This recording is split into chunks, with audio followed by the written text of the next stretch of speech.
Today, ladies and gentlemen, we're going to analyze the DLCs for Iron Harvest, starting with the teeny tiny Rusviet Revolution DLC, before spending the majority of the video on the much bigger Operation Eagle. We'll run through what's included in each DLC, you'll see what it's like to actually play them, and we'll analyze how much they cost at full price and in the sale to help you make an informed decision. If you haven't already seen my detailed analysis for the base game, Iron Harvest, you'll find a link to that in the description below. Rusviet Revolution was released on December 17th, 2020 and has received mixed reviews. But at a tantalizingly small price, what does this DLC bring to the table and who will that appeal to? A small campaign with a handful of story missions is the short answer. There are no new factions, units or mechanics. We pick up where we left off at the end of the story in the base game, following the tiger-riding lady with the nice bum. The majority of the story is okay. I don't want to ruin it, but let's just say the ending is questionable. However, you do get to drive a train with a big gun, which is a nice bonus. You'll have a few hours worth of gameplay here, but I'm afraid the mission design suffers from the same flaws as the base game. They're just a bit predictable and boring. Here's your objective on the other side of the map, but oh no, something happened, and now you have to do these 3 other things before you can get to that objective. Yay! But when all is said and done, this is a cheap DLC. At full price, PC players can expect to pay $4, £3 or €4, and on Steam it's regularly on sale too with a discount of 30% every few months, taking the sale price down to $2.79, £2 or €2.79. If you're playing on Xbox, you'll see a similar full price, but via Xbox Game Pass, there's a constant 10% discount. Interestingly, back in May 2021, Steam saw a 50% discount, which coincided with the release of the newer DLC, Operation Eagle, but ever since it's only been 30%. If you enjoyed the campaign of the base game, then you should consider Rusviet Revolution, if only because of its low price point. It gives you more of the same from a campaign perspective in a nice little Rusviet package, albeit only a small one. But if you didn't enjoy the base game's campaign, you really shouldn't bother with this DLC. Operation Eagle is relatively new on the block, having been released on May 27th, 2021, receiving a handful of mostly positive reviews, and it's a completely different animal to Rusviet Revolution. It's a big expansion, adding loads of new content as well as changing fundamental elements of the game, but with an equally big price tag. Who is it right for, if anyone at all? Let's get stuck in. The base game focused on Eastern Europe, but Operation Eagle brings an entirely new faction to the game, Usonia, which is basically an alternate history version of America. This new faction comes with all new units, and by the way, we're off to a good start here because giant diesel punk machines with massive guns really suits the American vibe of Usonia. These new units have some interesting special moves, and most of all, you'll notice something rather different: air power.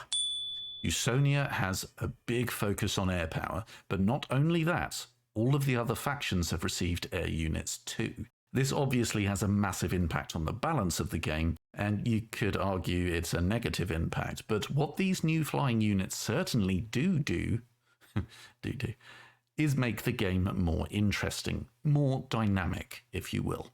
The campaign is a decent length, as are the individual missions. Speaking of which, the mission design in Operation Eagle is a vast improvement over the stale and often predictable missions in the base game and Rusviet Revolution. At the moment, I use Call to Arms Gates of Hell Ostfront as my personal benchmark for good RTS storytelling, and it doesn't quite reach those heights, but it's a heck of a lot closer than the base game was. The story itself is actually pretty compelling. It's the familiar story of a rising industrial and military power in the West, questioning how it should react to the traditional global powers of Europe having torn each other apart. And the alternate history side of things takes this story in some interesting directions, mostly involving oil. It has the quality cutscenes and voice acting we're used to from Iron Harvest, but what stands out in particular is the variety and the quality of the maps themselves. You start in frozen Alaska and quickly find yourself in the searing heat of the desert in the Middle East. The maps themselves look great, and the variety of environments is just more interesting. Everything about Usonia is over the top and very American, and I mean that in a good way. The whole vibe, from the bravado of the voice acting and the cutscenes to the ridiculously oversized flying warships bristling with heavy weaponry, is really spot on. So what do you do in Operation Eagle? Much the same as in Iron Harvest, but the Usonia faction is far from a copy-paste job.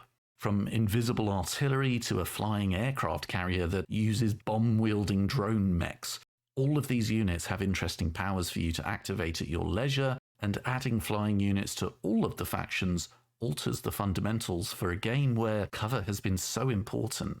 Now you have units that can simply fly over it.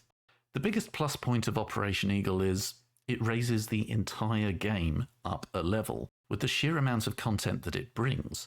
But unfortunately, it also increases the biggest flaw of Iron Harvest as a whole, the price.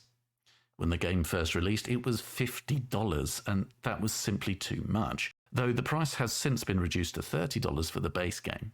Then, if you want to add Operation Eagle to the package, it's another $20. Yes, Operation Eagle brings the game to a good place, but you still have to spend a full $50 to get it there, and it's still not as polished or refined as, say, Company of Heroes. If you love a diesel punk aesthetic, if you enjoyed the campaign of Iron Harvest, then I highly recommend Operation Eagle. However, the key to all of this is how much Iron Harvest and Operation Eagle are for PC players in the Steam sale. You can pick up Iron Harvest for $10, and you can pick up Operation Eagle for $7. A total of $17 for both is a far more reasonable amount for the quality and quantity of content you'll be receiving.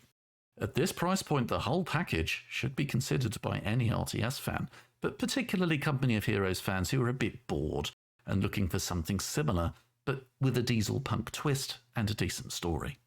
The multiplayer isn't bad, it's just there are several other games out there that do it better. Iron Harvest and indeed Operation Eagle are more about the campaign than anything else.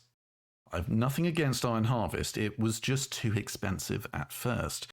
But now we're seeing new content combined with some deep discounts, it's becoming more difficult to ignore.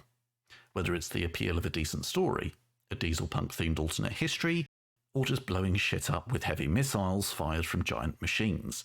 Operation Eagle brings the Iron Harvest package up to a new level, so much so that it should be on any RTS fan's wish list, and just see how you feel when it next goes on sale. If you have any questions on these DLCs, please let me know in the comments below. If you found this video useful, I have plenty of others like it, so feel free to check those out. See ya.